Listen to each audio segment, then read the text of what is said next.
ಸವಿ ಸವಿ ನೆನಪು ಸಾವಿರ ನೆನಪು ಅಂತ ಹೇಳ್ತಾರಲ್ವಾ, ಅದು ಖಂಡಿತ ಸುಳ್ಳಲ್ಲ. ಯಾವುದೋ ಒಂದು ಕ್ಷಣ ಇನ್ನೇನನ್ನೋ ಒಂದನ್ನ ನೆನಪು ಮಾಡುತ್ತೆ. ಸೊ ನಾವೆಲ್ಲ ಸ್ಕೂಲ್ ಟೈಮಲ್ಲಿ 8 ಅಣಿ 4 ಅಣಿ ಕೈಯಲ್ಲಿ ಸಿಕ್ಕ ತಕ್ಷಣ ಅಂಗಡಿಗೆ ಹೋಗಿ ಯಾವುದಾದ್ರೂ ಒಂದು ಮಿಠಾಯಿನ ತೊಗೊಂಡು ತಿಂತಾ ಇದ್ವಿ. ಅವೆಲ್ಲ ಕೂಡ ತುಂಬಾನೇ ರುಚಿಯಾಗಿರ್ತಾ ಇದ್ವು, ಹಾಗೆ ಇಷ್ಟನೂ ಆಗ್ತಾ ಇದ್ವು. ಅದರಲ್ಲಿ ಒಂದನ್ನ ಇವತ್ತು ನಾನು ನಿಮಗೆ ಮಾಡಿ ತೋರಿಸ್ತಾ ಇದ್ದೀನಿ.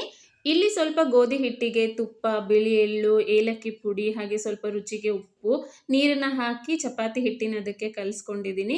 ಚಿಕ್ಕದಾಗಿ ಪೂರಿ ಥರ ಮಾಡಿಕೊಂಡು ಒಂದು 5ರಿಂದ 6 ಲೇಯರ್ ಅದನ್ನು ಮಾಡಿಕೊಂಡು ಸ್ವಲ್ಪ ಲೈಟಾಗಿ ಉದ್ದಿ ರೋಲ್ ಮಾಡಿ ಕಟ್ ಮಾಡಿ ಸ್ವಲ್ಪ ಶೇಪ್ ಕೊಟ್ಟು ಎಣ್ಣೆನಲ್ಲಿ ಕರೆದು ಆಮೇಲೆ ಬೆಲ್ಲದ ಪಾಕದಲ್ಲಿ ಹಾಕಿ ಒಂದು 5ರಿಂದ 10 ನಿಮಿಷ ಬಿಟ್ಬಿಟ್ರೆ ಈ ಸ್ವೀಟ್ ರೆಡಿ ಆಗುತ್ತೆ.